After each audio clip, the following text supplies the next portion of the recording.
Hey everybody, it's Mark Elliott from golfperformance.ca and Sunningdale Golf and Country Club in London, Ontario, and I have a putting drill for you today using some percentages and with some emphasis on short putts to advance like most of my drills. I have 4 balls here at the 3-foot mark, I have 3 balls at the 4-foot mark, and then I have 1 ball each foot up to 15 feet. I want you to realize a few things. Even if you're a junior golfer, you need to have the mindset that you're going to make all of these from 3 to 4 feet. In this drill, once you make all of these from 3 feet first and then 4 feet, then you can go back to each ball. Now, percentage-wise on the PGA Tour, they basically make all their 3-footers and they make over 90% of their 4-footers. It's about 91, 92%. It basically drops down 10% until you get to about 8 feet where they make half their putts, just a little more than half. By the time you get out here to 10 feet, it's just a smidge more than 4 in 10. So I think if I was to do the drill, I would start at the 3-footers here, and I would make all of them.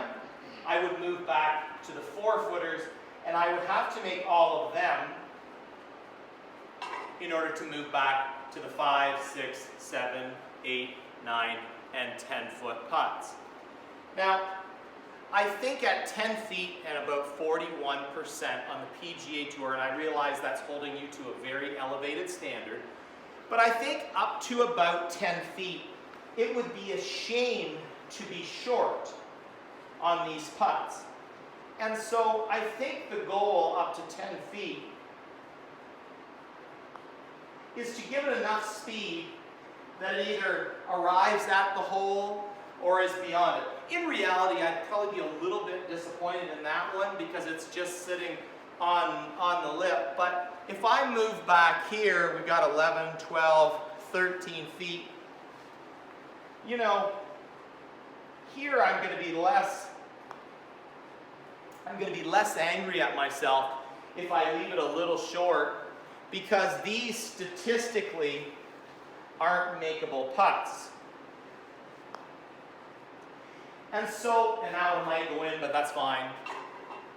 I want you to have the mindset from 10 feet and in, you really shouldn't be short very often with your putts. And I've used the fake holes, the phantasmal holes here, they're about 18 inches behind, 1.5 feet behind, inside 2 feet behind. There's no one great formula, but I want you to have the mindset that we're going to attempt to make them at decent speed up to about 10 feet. And so even though we won't make more than half, most likely, we're going to give them an opportunity to go in and be in some sort of safe zone. And outside of that, I think we have room to get it in more of a circle around the hole instead of getting it to the hole. It's obviously not ideal. We would love every putt to get to the hole because that does give it an opportunity to go in, but it's not really real life because this is a very controlled environment inside, and even in this environment, there's vagaries of the green, and there's different lengths of stock, and there's little rocks and sand and stuff. And so, keeping that in mind, none of these short ones should be really, really, really slow entering the hole, because the slower the golf ball goes, the more it's affected by the inconsistencies of the green. So give this drill a try. 4 balls at 3 feet. Once you make all of those, you can go back to 3 balls at 4 feet. And if you don't make all of them, I'm sorry, you should start again, because you have to develop the skill and the mentality that I'm going to make all the short ones. And then once you do, you can go back a foot, and up to about 10 feet, I don't really want the ball to be short. I hope this helps you. It will really prepare you for Club C's later on and tournament play throughout the summer. I'm Mark Elliott. Thank you very much. Treat each other well. Bye-bye.